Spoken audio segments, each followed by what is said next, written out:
Before we go to the video, please subscribe and click the like button to support our channel. Thank you. Halo sobat semuanya, selamat berjumpa kembali di channel Nami Seattle. Pada kesempatan kali ini kita akan membahas tentang bagaimana sekolah di Amerika. Oke, bagaimana detailnya langsung kita simak saja obrolan berikut ini. Baiklah, mari kita langsung aja mulai dari topik pertama ya. Bisa diceritakan bagaimana sistem sekolah di Amerika?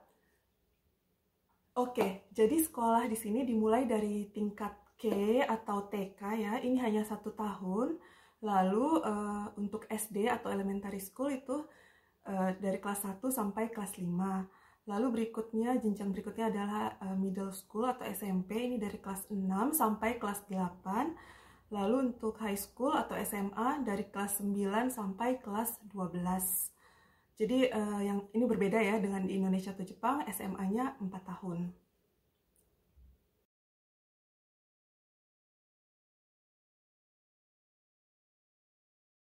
Tahun ajaran baru di Amerika Serikat mulai sekitar pertengahan Agustus sampai awal September, ini tergantung dinas pendidikan ya masing-masing.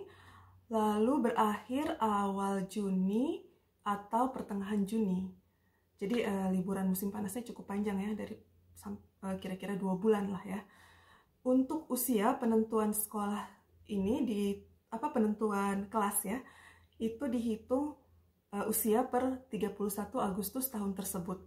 Jadi contohnya kalau misalnya K itu anak yang berusia 5 tahun sampai 31 Agustus tahun tersebut.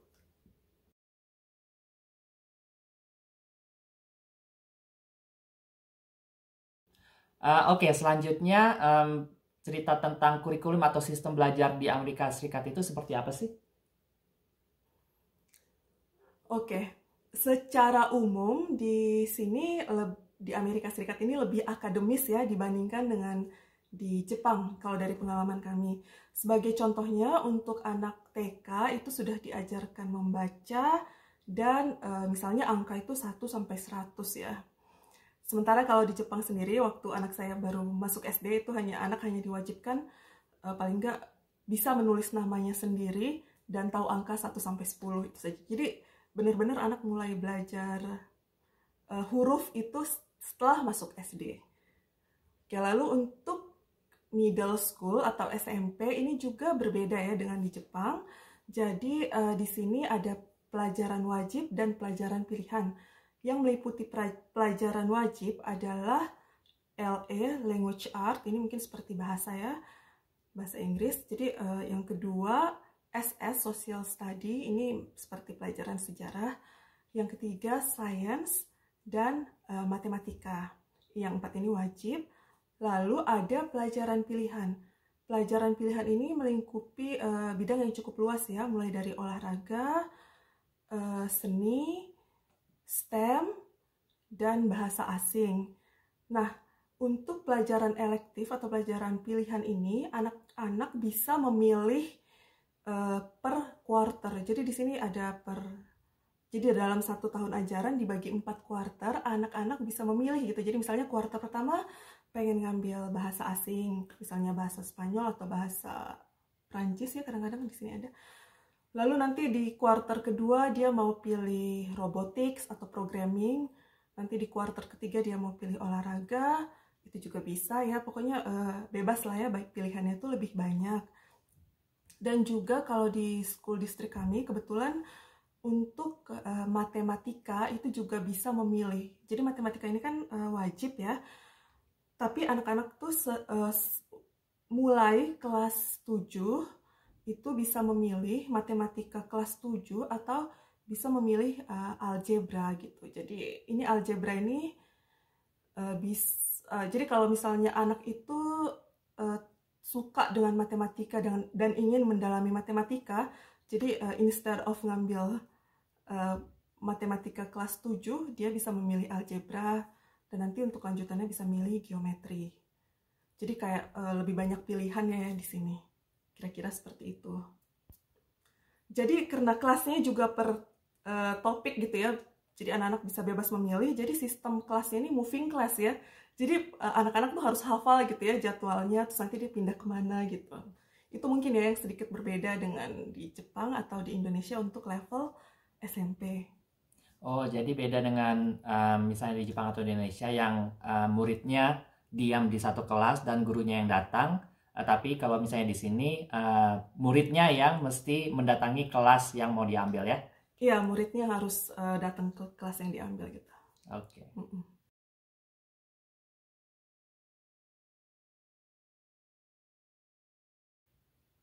Oke, nah sekarang kita misalnya sebagai orang asing ya, yang mungkin bukan bahasa ibunya bahasa Inggris, mungkin kan sedikit ada kekhawatiran ya, untuk memulai buat anak-anak kita untuk memulai sekolah di Amerika ini. Itu ada nggak support atau dukungan dari sekolah supaya anak-anak yang baru datang ini yang belum lancar bahasa Inggris bisa meningkatkan kemampuan bahasa Inggrisnya supaya lebih lancar dalam menerima pelajaran sekolah. Mengenai hal yang satu ini, jadi saat kita mendaftar ke sekolah, ada salah satu formulir gitu ya, kita ditanya, di rumah ini kita mainnya bahasanya apa gitu.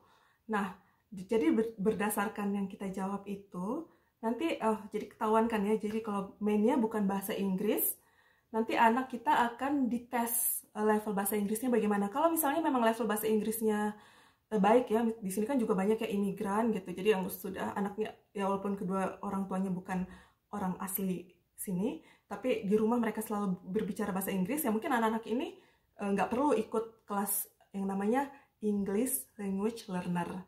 Tapi kalau misalnya setelah tes gitu, kira-kira kemampuan nanti akan dibagi gitu, anak kita kemampuan bahasa Inggrisnya seberapa dibagi kelasnya, dan itu nanti satu minggu, jadi misalnya satu hari ada satu pelajaran gitu yang mereka khusus untuk pelajaran English Language Learner ini. Kira-kira kalau waktu itu middle school, pengalaman anak kami satu minggu itu ada 3 kali, jadi 3 jam pelajaran untuk kelas ILL-nya ini. Ya mungkin ini nanti bisa disesuaikan ya, tergantung levelnya. Tentunya makin tinggi level bahasa Inggrisnya, makin sedikit waktu untuk kelas ILL-nya. Jadi ya mungkin kalau masih tingkat dasar bisa saja tiap hari ada kelas English Language-nya. Ini buat anak kami yang TK ya, karena level bahasa Inggrisnya masih basic sekali, dia dapat support tiap hari.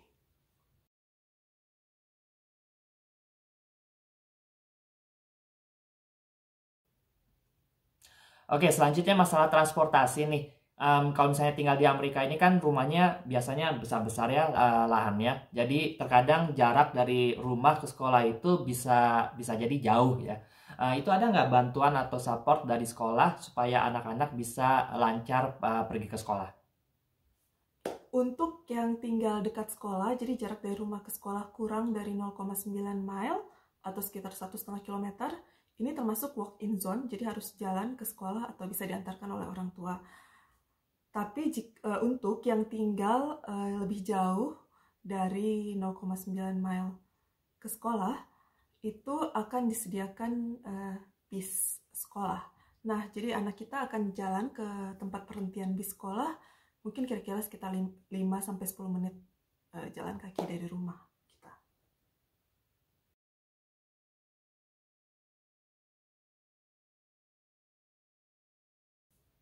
Oke, nah misalnya kita datang ke Amerika, itu bagaimana sih cara kita mendaftarkan anak kita untuk masuk ke sekolah di sini? Oke, jadi untuk public school atau sekolah negeri di sini sistemnya adalah sistem zonasi. Oleh karena itu ada 2 langkah awal yang bisa kita ambil ya, langkah proaktif atau langkah reaktif.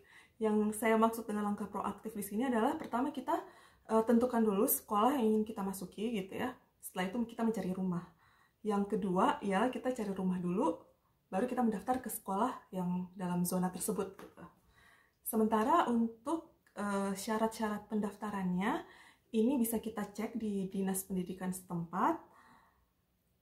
Dulu sebelum pandemi kita bawa ya syarat-syarat tersebut ke sekolah yang zona itu, lalu kita daftarkan anak kita gitu ya. Tapi sejak pandemi semakin mudah ya kita bisa mengupload semua persyaratannya di website Dinas Pendidikan. Oke, untuk yang langkah proaktif ya, alias mencari sekolah incaran yang bagus dan menyesuaikan tempat tinggal dengannya. Itu contoh simulasi bagaimana melakukannya bisa dilihat di link deskripsi video ini. Itu mengenai bagaimana kita mencari rumah sewa yang dengan lingkungan yang kita inginkan.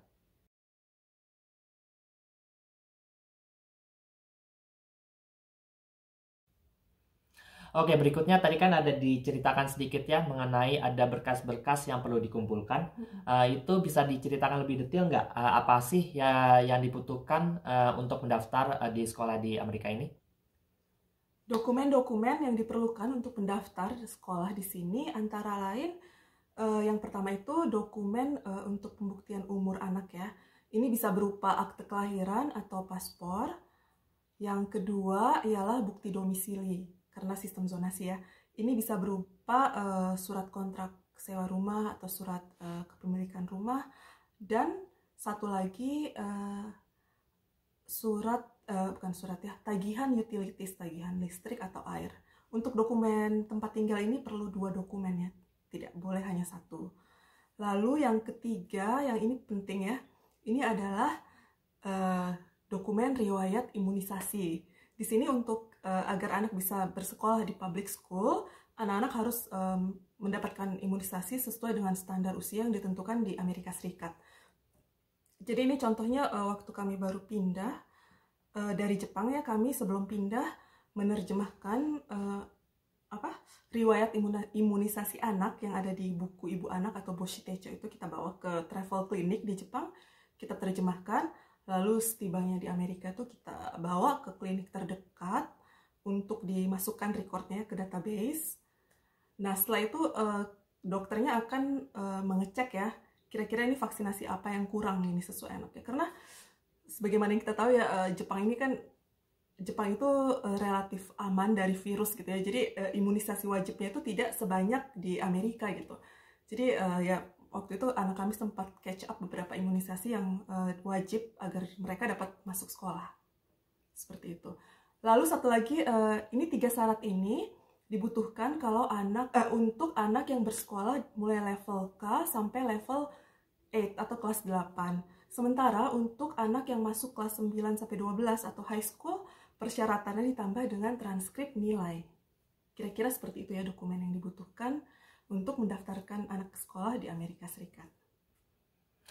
Oke, jadi misalnya pun ada kekurangan dalam imunisasi, jadi anak kita bisa catch up imunisasi di sini ya. Tapi ngomong-ngomong, kalau misalnya mau catch up imunisasi di sini, itu biayanya gratis atau kita perlu bayar lagi? Untuk imunisasi yang wajib biayanya gratis ya. Jadi kami ada cerita nih ya, sedikit cerita. Jadi waktu sebelum pindah kami juga sudah cari-cari informasi ya, kira-kira imunisasi apa aja yang wajib di sini sesuai dengan usia anak kami. Jadi kita udah ngambil beberapa imunisasi yang tidak wajib di Jepang gitu ya. Jadi kita udah bayar beberapa imunisasi.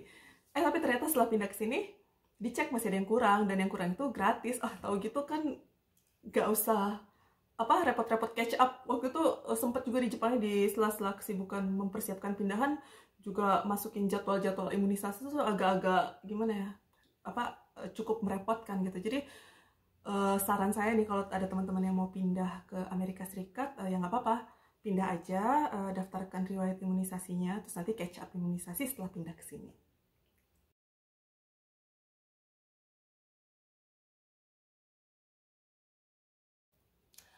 Oke sobat semuanya, bagaimana kira-kira video kali ini? Semoga bisa sedikit memberikan gambaran tentang sistem sekolah di Amerika dan hal-hal apa saja yang perlu dipersiapkan untuk mendaftar sekolah di sini. Semoga video kali ini bermanfaat dan sampai jumpa di lain kesempatan, tetap di channel Nami Seattle. Bye-bye.